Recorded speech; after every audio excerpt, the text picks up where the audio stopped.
So we're here this morning to announce that we have made 3 arrests in the recent Midtown assaults and robberies.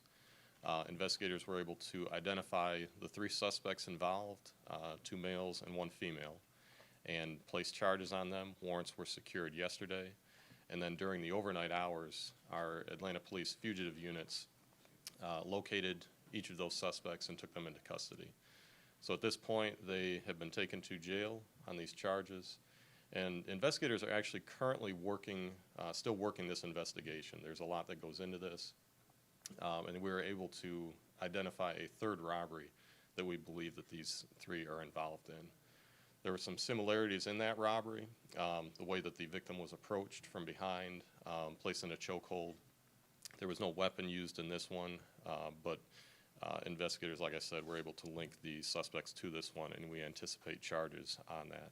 So Investigator Maldonado is the lead investigator on this case. He's been doing a lot of hard work putting this together, and we're very, very pleased with the work that's gone into this, being able to identify these suspects and get them off the streets so quickly. How were you able to link them to this 3rd crime? So during the investigator is out serving search warrants right now, gathering additional information and just furthering the investigation. That was occurring on the 2 that we already were aware of. And during that time, evidence was discovered that led them to the 3rd case. And then in reviewing that case, they realized that there were some similarities in there. The description and the method used and how they approached the suspect was very similar. So just some good police work went into that, some good investigator work. And at this point, like I said, this is very active. We're not at the point where charges have been placed, but we anticipate them very soon.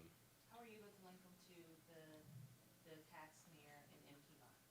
So in each of those cases, the victim's credit card was taken, and the suspects basically left a trail behind that we were able to follow and identify them. And when did this 3rd one happen? The 3rd one, so I'll give you the dates on each. The first one occurred July 18th, and that one was at 731 Peachtree Street. And on that case, the victim was walking on Peachtree Street. When he was approached by the 3 suspects, they advised him that there was a party that they thought he might like to go to and that they would take him there.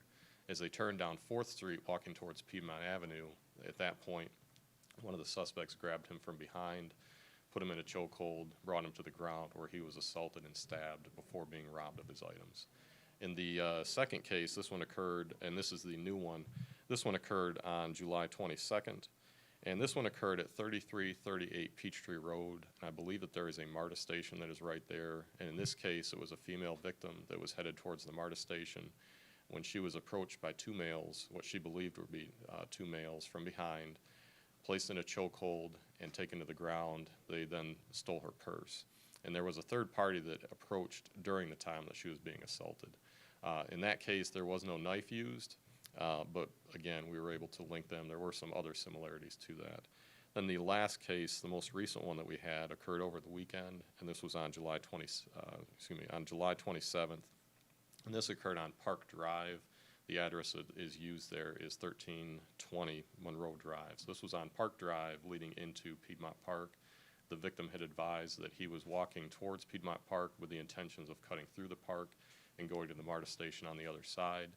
At one point on Park Drive, he was approached by the 3 suspects who basically ambushed him from behind, placed him in a chokehold, took him to the ground where he was kicked and stabbed several times, and then robbed of his items.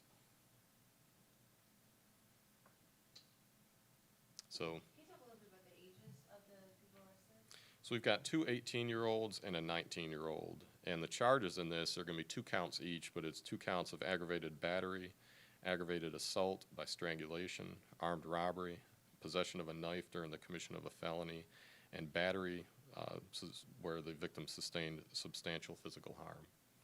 So obviously we're very, very pleased with the work that went into this, and we're very happy to have these people off the street.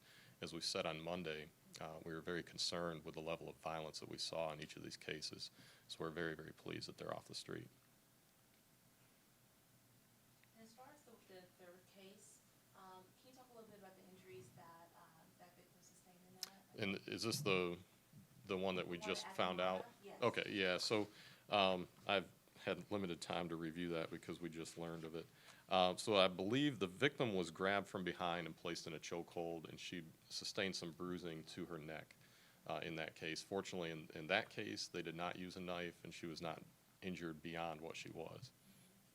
And is there any video of that? Because we haven't had tomorrow.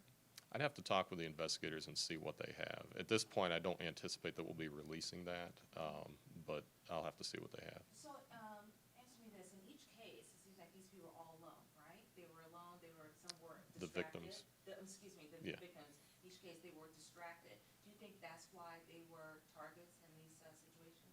It's hard to say exactly why the suspects singled them out, but we do believe in one of the cases the victim was intoxicated, and they told him about the party and led him down a street. So we obviously would be recommending that if you're out in public, be with somebody else, pay attention to your surroundings, and be a little bit suspicious about something like that. If people are approaching you, telling you that they want to take you somewhere else to something you might be interested in, that should probably send up some red flags. In another case, or in the most recent case, the victim was wearing headphones, and it appears that he may not have heard them approaching him. So again, if you can be out with somebody, we'd recommend that. Just be mindful of your surroundings and be very careful. Just pay attention for things like this.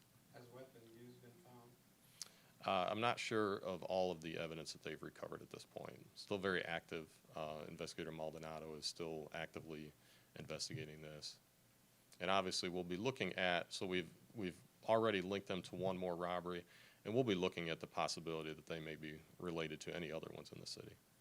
And again, they're not charged yet, right? In that third one, so they've been charged with the two that we already knew about. The most recent one, this was discovered a very, very short time ago, and we are not at the point where charges have been placed, but we do anticipate that charges being placed very soon.